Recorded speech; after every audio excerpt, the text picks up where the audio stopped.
Hi guys, welcome back to Breaking Wood channel. இந்த video என்ன update பார்க்க போறோம்னா டியூட் படத்தோட அப்டேட் கொடுத்துருக்காங்க. டியூட் படம் ரிலீஸ் ஆகி கிட்டத்தட்ட 6 நாள் இன்னையோட ஓடிட்டு இருக்குன்னு சொல்லாங்க. பாக்ஸ் ஆஃபீஸ் கலெக்ஷன் எவ்வளோ எடுத்திருக்கு, அந்த கலெக்ஷன் கேட்ட அளவு உங்களுக்கே வந்து பார்த்தீங்கன்னா பயங்கரமான ஷாக் ஆகும். டோட்டல் கலெக்ஷன் எவ்வளோ படம் போட்டு பட்ஜெட்டில் எடுத்தாங்க, இப்போது இந்தியா அளவில் எவ்வளோ அந்த படம் மொத்தமாக வசூல் எடுத்திருக்கு எல்லாமே டீட்டெயிலாக பார்த்தலாம்.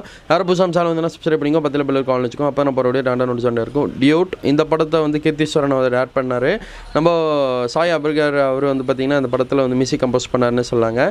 அதே மாதிரி இந்த படத்தில் வந்து பார்த்தீங்கன்னா பிரதீப் ரங்கநாதன் ஹீரோ நடித்தாங்க, மம்தா பைஜு அவங்க ஹீரோயினாக நடித்தாங்க. இந்த மாதிரி படத்தில் ஏற்பட்டு இருக்காங்கன்னு சொல்லிட்டே போகலாம். ரோகிணின்னு வந்து பார்த்தீங்கன்னா அவங்க அம்மா கேரக்டரில் நல்லாவே பண்ணியிருந்தாங்க. நம்ம இவங்களோட அம்மாவாக வராங்க, அதாவது பிரதீப் ரங்கநாதனோட அம்மாவா. அவங்களோட ஆக்டிங் நல்லா இருந்துச்சு. ஓவராலாக பார்க்கும்போது இந்த படத்துக்கு கலந்த விமர்சனம் தான் வந்துச்சு. கலந்த விமர்சனம் வந்தாலும் இந்த படத்தோட டோட்டல் பட்ஜெட்டே 30 கோடி போட்டு எடுத்திருக்காங்கன்னே சொல்லாங்க.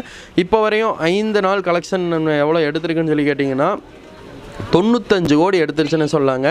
உண்மையாக பயங்கரமான ஒரு பாராட்ட வேண்டிய ஒரு விஷயம் இந்த படத்தை பாராட்டின விஷயம் விட இந்த மாதிரி கலெக்ஷன் எடுக்கணும்னு யாருமே எதிர்பார்க்கல. கலெக்ஷன் எடுக்கலாம்ப்பா, ஏன்னா தீபாவளி டைம் தானே எல்லாம் ஸ்கூல் காலேஜில் லீவாக தான் இருந்துச்சு, அதுக்காக ஓடி இருக்கலாம் அப்படின்னு சொல்லுவீங்க.